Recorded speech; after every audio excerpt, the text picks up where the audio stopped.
Stoicism is the philosophy of being as happy as a stone. That's the reason why I say that this stone is happy. Actually, that's the goal of the game, being happy. I mean, my first 2D game in Unity. Exactly, I recently got more into 2D game design between learning the fundamentals of Unity and C#, just because the word quaternions scared me while I was coding in 3D. I'm scared of a 4-dimensional extension of complex numbers. I'm allowed to be afraid.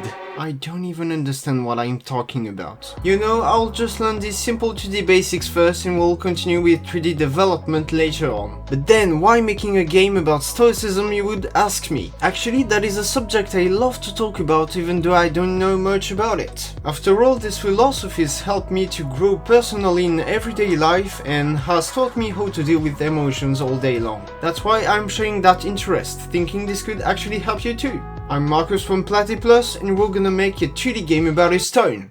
A stone. Yep. A stone.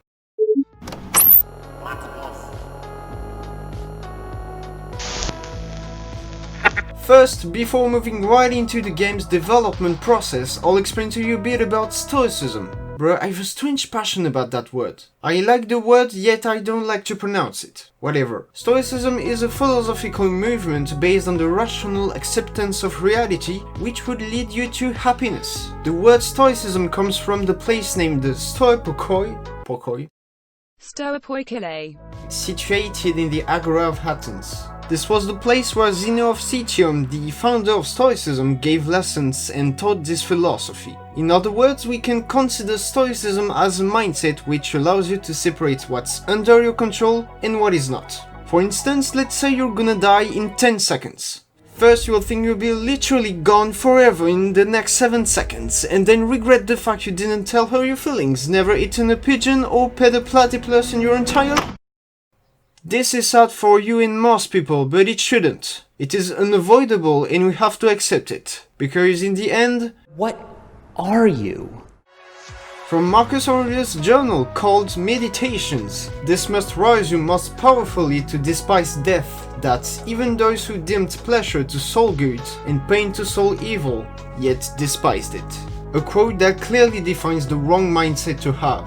In fact, it means that emotions are not under your control. Painful doesn't mean bad, as pleasant doesn't mean good.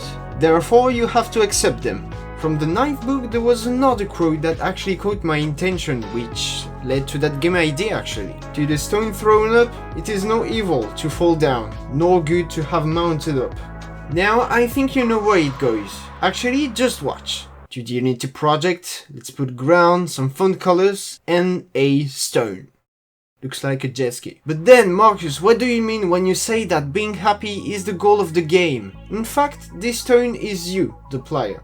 Let's say you want to learn how to be stoic facing all your emotions in your day. The goal here is not to exceed any feeling, whether dealing with negative or positive ones. So you better stay in the middle, just like being stoic. In Stoicism, that state of mind is called ataraxia, which literally means unperturbability or tranquility of your mind.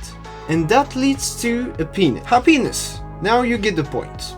Thereby, you have to avoid all the different emotions in the scene. However, the more you wait, the more you will deal with the feelings you already have. So you can't just avoid all of them because you have to create that balance. Pick positive when you feel down, then pick negative when you feel awesome. Yep, being too passionate isn't good either. By the way, in Stoicism, the absence of passion is called apatheia. That explains why the word passion comes from the word pathos, meaning pain, literally. Hence, you must stay in the middle or game over. Now, here is my process. At the beginning, I just wanted to put down all the main mechanics in the game, such as movement, jump, collision, and the game object's behaviors. Here, the emotions are presented with bullets coming randomly above the player. And yep, didn't work at the first try. I'm fucking baguette. It's kind of satisfying though. After fixing it, I thought it would be cool to add different types of feelings between only black and white. For the dark colors, there would be anxiety, anger, fear, and sadness. Then for the bright colors, joy, love, pride, and curiosity. 8 in total. The mechanics worked perfectly, it just needed some kind of polishing to have better game experience. So I changed the game's colors and the behaviors to better differentiate the positive and negative emotions. For instance, love falls like a little cutie balloon, whereas anger falls super fast. Afterwards, I added a George representing our actual mind state in the game. As I've said before, if you pick a light bullet, the pointer goes up, if you pick a dark bullet, it goes down. It can also tend to your actual feeling over time, thus you have no time to take a break. I improved the stone too. I tried to make his movement a bit more responsive and smooth to the player, between the feeling of a bullet hell and a random platformer game. I mean, it's kind of a paradox to control a stone with that kind of feel. Well, after lots of troubles and infinite errors, I finished the game with a little game over text and a score because numbers. And we are pretty much done. Finally, my first 2D game, and I'm pretty proud of it. By making this game, I've learned two important things. One is that game ideas aren't important. What really matters is what you've done.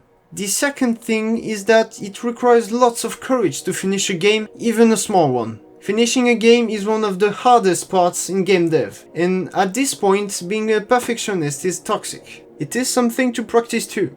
Overall, the point is that I really wanted to open your eyes on the philosophy of Stoicism. And if you could leave this video with at least a little curiosity on the subject, I couldn't be happier. I often upload or do live streams on Friday, otherwise you can follow my Instagram platypuses to stay informed. Thanks for watching, and mostly stay curious as platypuses.